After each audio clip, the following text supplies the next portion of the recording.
Hello everyone, today we will teach you that not every pawn should be captured. Our opponent, a grandmaster, captured the pawn and got a miniature.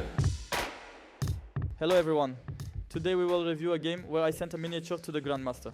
I am playing as white and my opponent is Mikhail Simantsev. Let's start.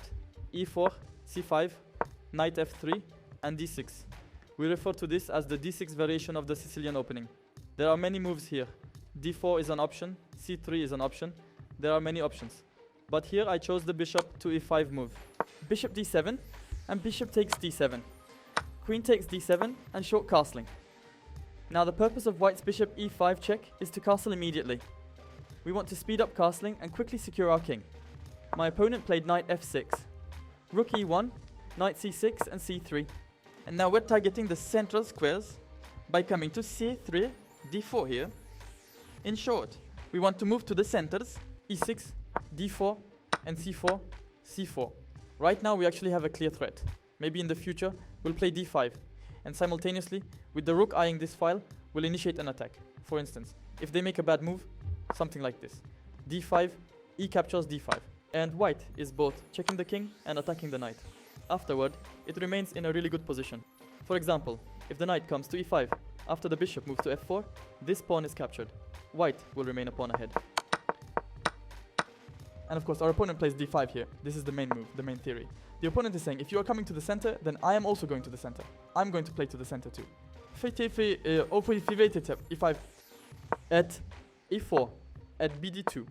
At bd2 is a good move, and we want to disturb the central knight a little bit in this position.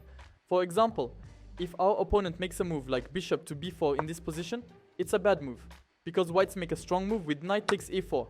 If it continues with bishop takes e1, then knight to d6, check leads white to much advantage.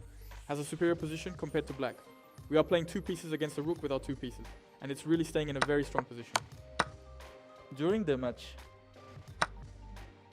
if there was actually d takes 4 here, after rook takes 4 we clearly capture one pawn. Bishop takes 2, bishop takes 2, bishop to 7 and squares change. If the rook doesn't stop here, it might seem like we want to do something vertically on c.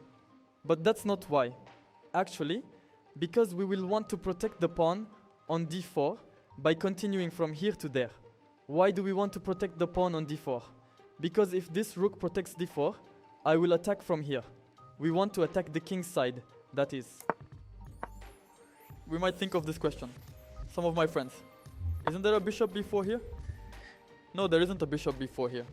Because after rook takes c6, white has a very good position. Here.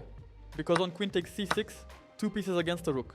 Aside from that, if the bishop takes on d2, there's an intermediate move, like rook to d6. Friends, white is in a very favorable position now, and has reached a winning position. There are two rooks against a queen, a knight, and a pawn. The white's position is winning.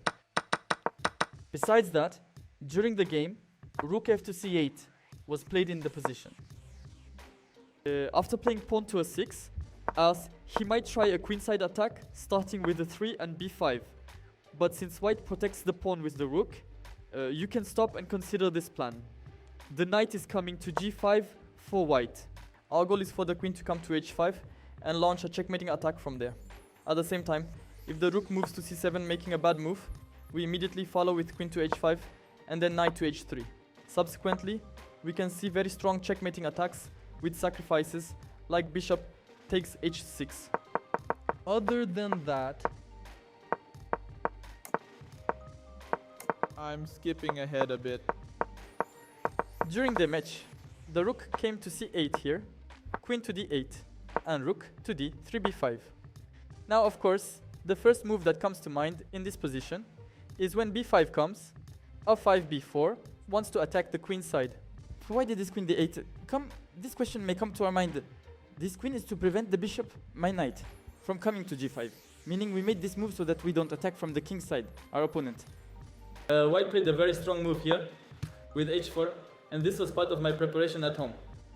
After I played h4, my opponent responded in a rather strange way during the match. He acted as if it was just a free pawn and took it right away. We should not take every free pawn we see, my friends. Now, in this position, white plays g4, double tunnel, a very good move. My opponent still couldn't understand the idea. The bishop came to e7, and already, after g4, if he doesn't do anything here, and make such a move, after g5, this bishop falls, so he's forced to place it here. King g2, and my opponent slowly started to understand.